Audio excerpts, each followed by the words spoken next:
ဖိုးတို့ဖွားတို့မင်္ဂလာပါရှင်ဟုတ်ကဲ့ငွေလူတန်းကုသိုလ်ယူမှာဖြစ်ပါတယ်နော်အခုအလူရှင်ကဖိုးတို့ဖွားတို့ကိုလည်းငွေကျပ်2000စီလှူတယ်နောက်ညနေကျရင်လည်းစတုတီတာလှူထားပါသေးတယ်နော်ညနေကျတော့မလာတော့ဘူးနော်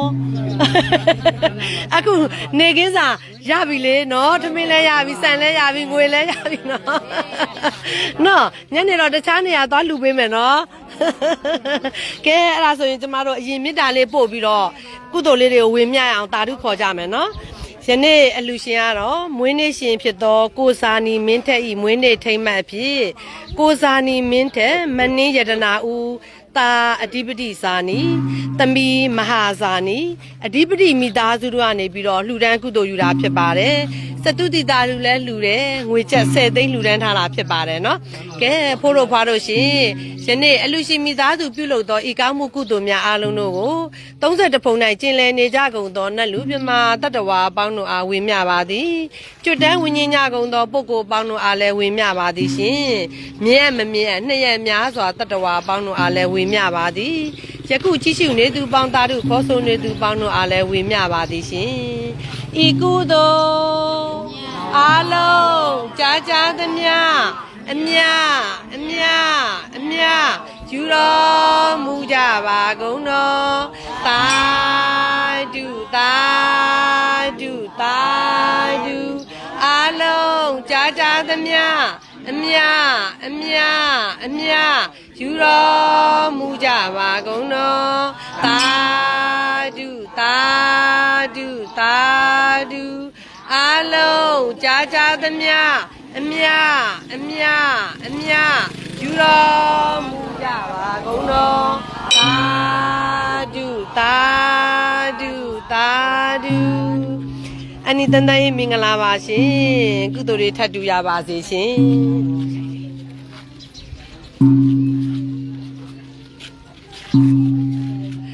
ပြောဝိုက်ကို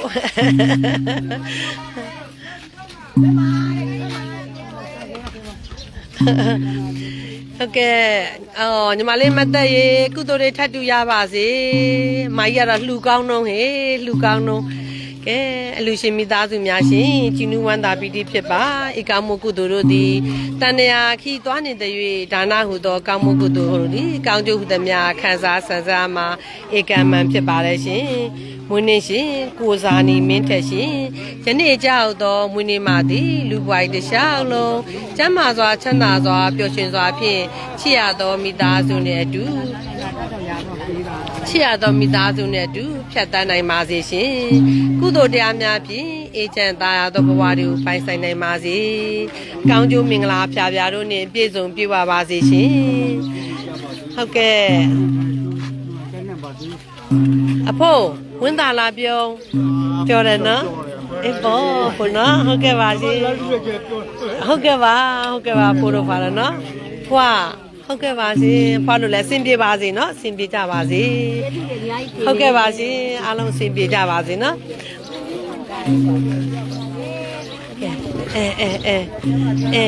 ဖြည်းဖြည်းဟုတ်ကဲ့အဖိုးရှင်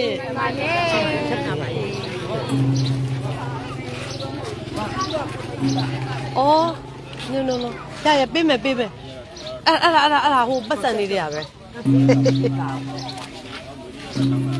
ရလားလိုသေးလား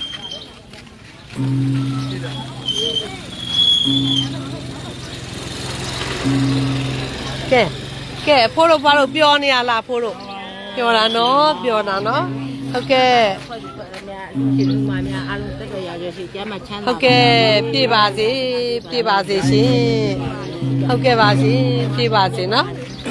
ဟောအဖိုးရတာကိုအဖွားခွဲတော့မှာ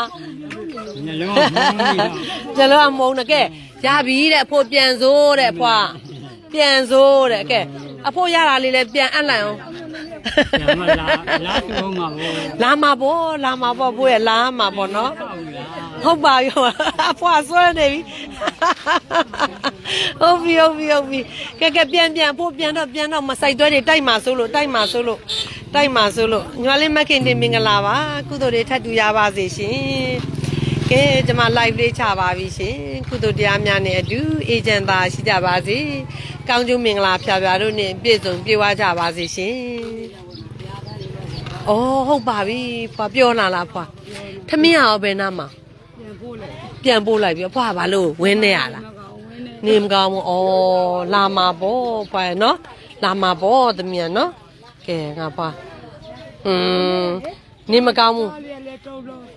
ဟမ်အော်သိတယ်လေဆေးဝါးဆေးနာပြီးအိမ်ဝါလည်းကုရစားရရရှိကျေးလာလို့ရအောင်နော်ဟုတ်တော့ဖွာနေအောင်အဲ့ဆိုခဏနေအောင်သမီး live လေးချပြီးထပ်လူပေးမယ်ခဏနေအောင်ခဏဆောင်ခဏဒီနားလေးတင်စမငိုနဲ့နော်အင်းဘောဝင်နေတာပေါ့လုံးကျေးပဲသူကလဲနေရင်းချင်းမဲ့ရဩသားလေးကဘာယောဂဖြစ်တာဆေးဝါးစီးလည်းမကောင်းဘူးဆေးသွားဖို့ရောစီးသွားလို့ညှက်ပြီးကွာနေရတယ်အဖွားအသက်ဘယ်လောက်ရှိပြီ92နဲ့နဲ့ဩကြီးပြီပဲကဲအဖွားခဏဆိုခဏဆောင်နော်သမီးထပ်လူပေးမယ်နော်ငိုနဲ့နော်တိတ်